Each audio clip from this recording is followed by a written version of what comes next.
जय श्री राम मित्रों साथियों। आज आप सभी ने सुना होगा कि आतंकिस्तान और बदहाल कंगाल और डरपोक देश के साथ जो सीज फायर हुआ है, युद्ध विराम की घोषणा हुई है, यह बड़ी दुखद बात है। सरकार सीज फायर किसके साथ कर रही है?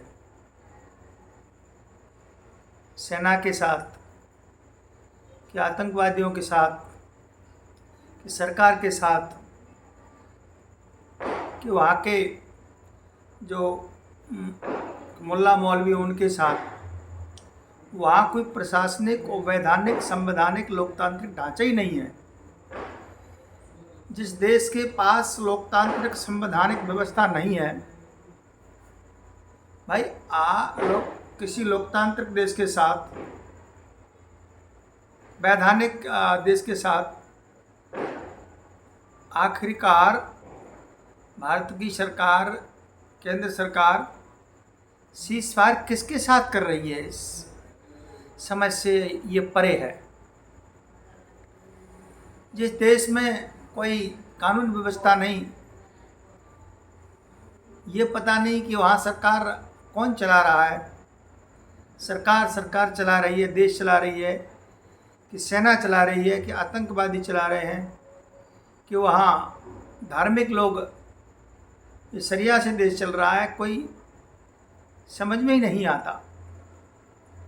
सीज फायर के 3 से 4 घंटे के बाद एक खबर आई है कि फिर आतंकिस्तान ने सीज फायर को तोड़ दिया है, युद्ध विराम को तोड़ दिया है। तो आशंका पहले से ही थी, चिंताएं पहले से ही थी, भ्रम पहले से था। जिस देश में सत्ता मजबूत नहीं, वहाँ की राजनीतिक शक्ति मजबूत नहीं, आखिरकार सरकार हमारी किसके साथ युद्ध विराम किया है? आंतरिक कलह से जूझ रहा, आतंकवादियों का अड्डा, जहाँ फौज, अभी लोग ये बताने को नहीं है, लोगों की समझ में ये नहीं आता कि पाकिस्तान का वास्तविक शक्ति किसके पास है? सेना के पास, सरकार के पास, आतंकवादियों के पास। जब तक भारत की सरकार पाकिस्तान के अड्डों को और पाकिस्तानियों को पूरी तरह से समूल नष्ट नहीं करेगी, तब तक सीज फायर का कोई औचित्य नहीं बनता, कोई मतलब नहीं बनता। युद्ध विराम का मतलब, सीज फायर का मतलब उनको और संभलने का मौका देना, उनको और मजबूत बनाना, उनको शक्तिशाली बनाना। वो मौके की तलाश के लिए तैयार रहेंगे और कभी भी भारत के प्रति सद्भावना और कभी भी अच्छे विचार नहीं रख सकते। तो अभी 1-2 दिन पहले IMF से पाकिस्तान को 2.3 मिलियन जो कर्ज मिला है, वो भी एक तरह से अंतर्राष्ट्रीय स्तर पर आतंकवाद का समर्थन माना जाएगा, क्योंकि भारत और पाकिस्तान के बीच में, आतंक और लोकतंत्र के बीच में, एक असभ्य और सभ्य राष्ट्र के बीच में जो संघर्ष चल रहा है, जो विवाद चल रहा है, युद्ध चल रहा है, एक तरह से IMF और उसके मेंबरों द्वारा, वैसे तो IMF में 180 से ऊपर देश हैं, लेकिन 25 देश वहाँ परमानेंट सदस्य हैं, और किसी भी देश ने, IMF के सदस्यों ने आतंकवाद को रोकने के लिए पाकिस्तान को जो धन मिल रहा था उसको रोकने का प्रयास नहीं किया। तो ये दूसरे शब्दों में यह कह सकते हैं कि आतंकिस्तान का पूरी तरह से समर्थन है। जयराम रमेश कांग्रेस के नेता ने कहा कि भारतीय जनता पार्टी सरकार को IMF में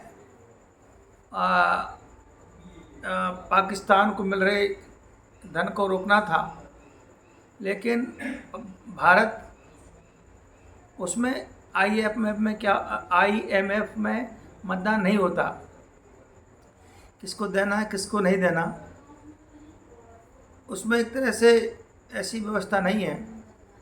लेकिन अमेरिका जैसे राष्ट्रों को अधिकार है और वो अपने अधिकार का उपयोग कर सकते थे। लेकिन किसी भी देश ने IMF के द्वारा पाकिस्तान को मिला गया धन नहीं रोका गया। ये भी एक बहुत बड़ी दुखद घटना है।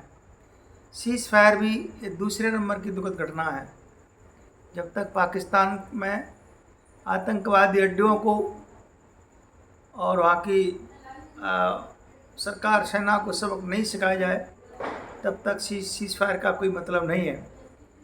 पाक अधिकृत कश्मीर भारत का हिस्सा है, उसको भारत में हमारी सरकार को मिला लेना चाहिए। और इस समय परिस्थितियाँ बहुत ही अनुकूल है, क्योंकि पाकिस्तान आंतरिक कलह से जूझ रहा है। वहाँ ना सरकार को अपोजिशन का साथ मिल रहा, ना आम जनता का।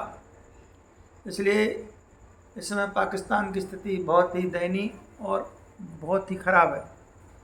इसलिए सरकार को सख्ती के साथ आतंकवाद को कुचल करके और पाक अधिकृत कश्मीर जो भारत का भाग है उसको अपने भारत की भूमि में भारत में मिला लेनी चाहिए। इससे अच्छा मौका और इससे अच्छा अवसर कभी मिलने वाला नहीं है।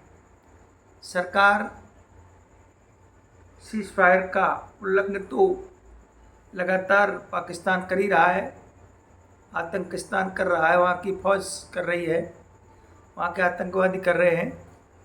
तो सीज़ फायर फेल होगा। सरकार को अपनी रणनीति बदलनी होगी और अपनी कार्रवाई के लिए सजग रहना होगा। जब तक समूल आतंकवाद नष्ट नहीं होगा, आतंकवादी अड्डे नहीं होंगे ख़त्म, तब तक सीज़ फायर और युद्ध विराम का कोई औचित्य नहीं है। इसलिए सीज़ फायर करना भारत के लिए ठीक नहीं है और सीज़ फायर का पाकिस्तान लगातार उल्लंघन करता रहेगा और भारत को अपनी जवाबी कार्रवाई करनी होगी और आतंकवाद के अड्डों को समाप्त करना होगा। जय हिंद, जय भारत।